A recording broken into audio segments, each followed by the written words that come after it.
জয়নগরে সরকারি খাল চুরি, নন্দনপুর গ্রামে 50 বছরের পুরনো খাল চুরি। আর্তবোভার নামিয়ে খালের গতিপথ বন্ধ, গতিপথ আটকে মাছ চাষের ছক। খাল বুঝিয়ে বাড়ি বাগান তৈরিরও ছক বলে অভিযোগ। পঞ্চায়েত ও পুলিশের নালিশ।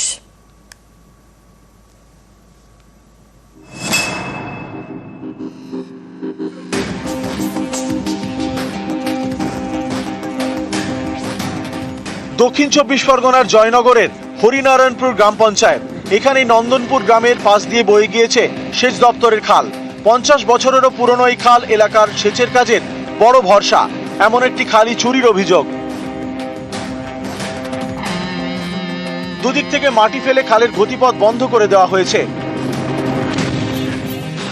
অভিযোগের আঙুল স্থানীয় বাসিন্দা ইসমাইল পাইকের দিকে। স্থানীয়দের দাবি, রাতারাতি আর্থ মুভার নামিয়ে খালের গতিপথ আটকানো হয়েছে। আস্ত খালকে পুকুর বানিয়ে চলছে মাছ চাষের ছক। শুধু তাই নয়, বাকি অংশে মাটি ফেলে উঁচু করা হচ্ছে, যাতে পরবর্তীতে সেখানে বাগান ও বাড়ি তৈরি করা যায়। আমরা যখন রাত্রে বাড়ি ফিরি তখন দেখলাম যে খালটা বন্ধ করে দিয়ে পাশে মাটি ফেলে উঁচু করে দিয়েছে। খালটা যেভাবে ছিল রাস্তার গা ধরে সেইভাবে খালটা থাকুক, খালটা যেন না ঘুরিয়ে অন্যদিকে না যায়, খালের জায়গাতে ইমারতি যেন না হয়।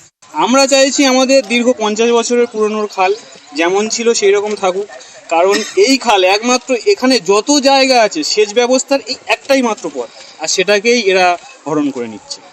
আমরা চাচ্ছি আমাদের খাল যেমন ছিল সেরকম করে দিক। এ বিষয়ে স্থানীয় পঞ্চায়েতে নালিশ জানান গ্রামবাসীরা। সেখান থেকে খবর যায় জয়নগর থানায়। অভিযুক্তকে ধরে নিয়ে যায় পুলিশ। আমাদের স্টাফ কিংবা আমাদের ওইখানে স্থানীয় যে মেম্বার আছে, ব্যাপারটা তদন্ত করে আমরা দেখছি। জল নিকাশের ব্যবস্থা যদি সমস্যা করে সেটা আমরা তদন্ত করে দেখছি। ওই ব্যক্তি যদি অন্যায়ভাবে কিছু করে থাকে তাহলে তার উপযুক্ত শাস্তি দেবে।